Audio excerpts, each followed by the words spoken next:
রোহিত শর্মা কয়েক সেকেন্ডের জন্য চুপ করে দাঁড়িয়েছিলেন যখন পোস্ট ম্যাচ প্রেজেন্টেশনের সময় বিরাট কোহলি তার কাছে এসে দাঁড়ান।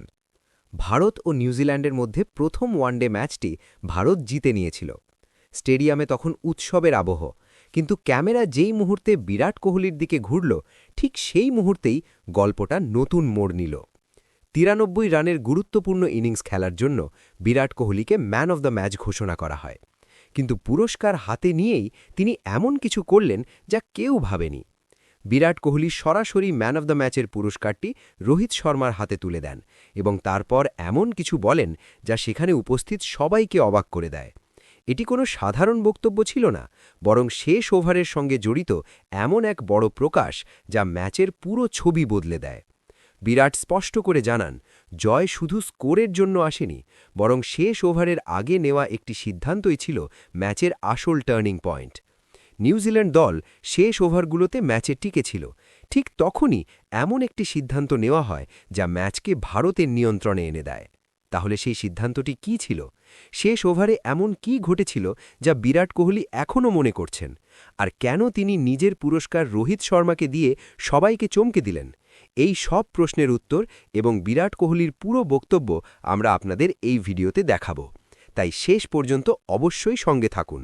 তবে তার আগে আপনি যদি রোহিত শর্মা ও বিরাট কোহলির ভক্ত হন, তাহলে ভিডিওটি লাইক করুন এবং কমেন্টে জানান আপনার মতে এই দুজনের মধ্যে কে বেশি মহান খেলোয়াড়। চলুন আর দেরি না করে সরাসরি সেই বক্তব্যে চলে যাই। বন্ধুরা, বিরাট কোহলিকে ম্যান অব দ্য ম্যাচের পুরস্কারে সম্মানিত করা হয়, কিন্তু যখন তিনি এই পুরস্কারটি রোহিত শর্মার হাতে তুলে দেন, তখন কেউই ভাবতে পারেনি যে বিরাট এমন কিছু বলে যাবেন। হ্যাঁ বন্ধুরা, ভারত ও নিউজিল্যান্ডের মধ্যে প্রথম ওয়ানডে ম্যাচটি বরোদা ইন্টারন্যাশনাল স্টেডিয়ামে খেলা হয়। এই ম্যাচে নিউজিল্যান্ড প্রথমে ব্যাট করে ৫০ ওভারে ৮ উইকেট হারিয়ে ৩০৮ রান তোলে। এরপর ভারত ব্যাট করতে নামলে রোহিত শর্মা ২৬ রান করে আউট হয়ে যান। তবে রোহিতের উইকেট পড়ার পরও মনে হচ্ছিল ভারত সহজেই ম্যাচ জিতে নেবে, কারণ বিরাট কোহলি ৯৩ রান করে ফেলেছিলেন এবং শুভমান গিল ৫৬ রান করে খেলছিলেন। কিন্তু বিরাট কোহলি ৯৩ রানে আউট হতেই ম্যাচ আবার জমে যায়। এখানে যদি হর্ষিত রানা এবং কেএল রাহুল শেষ ওভারগুলোতে ভারতের হয়ে কামব্যাক না করাতেন, তাহলে ম্যাচটি খুবই জটিল হয়ে উঠতে পারত। এই সময় কাইল জেমিসন ৪ উইকেট নিয়ে ভারতকে ব্যাকফুটে ঠেলে দিয়েছিলেন। তবে কেএল রাহুল শেষ ওভারে ২৯ রান করে ভারতকে ম্যাচ জিতিয়ে দেন। ম্যাচ জেতার পর ম্যান অব দ্য ম্যাচের পুরস্কার দেওয়া হয় বিরাট কোহলিকে, কিন্তু বিরাট সেই পুরস্কারটি সরাসরি রোহিত শর্মাকে দিয়ে দেন।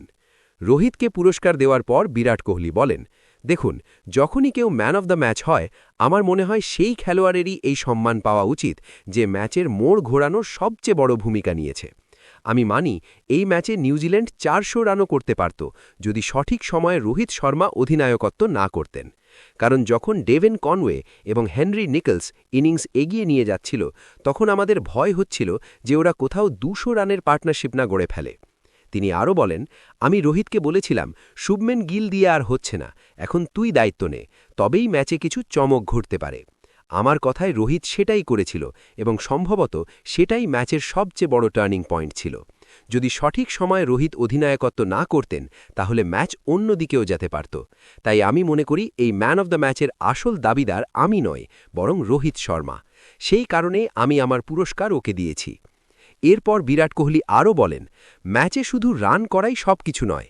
একটা দল তখনই ম্যাচ জেতে যখন সব খেলোয়াড় নিজেদের অবদান রাখে। এই ম্যাচে যদি ঠিকভাবে দেখা যায়, তাহলে কেএল রাহুল এবং হর্ষিত রানাকেও কম করে দেখা যায় না, কারণ ওরাও ভারতকে জেতাতে ঠিক ততটাই অবদান রেখেছে যতটা রোহিত রেখেছে। তো বন্ধুরা, এমন বক্তব্য দিয়ে সত্যিই বিরাট কোহলি সবার মন জয় করে নিয়েছেন। এখন আপনাদের কি মত? বিরাট কোহলি যা বলেছেন তাতে আপনি কি একমত? কমেন্ট করে অবশ্যই জানাবেন।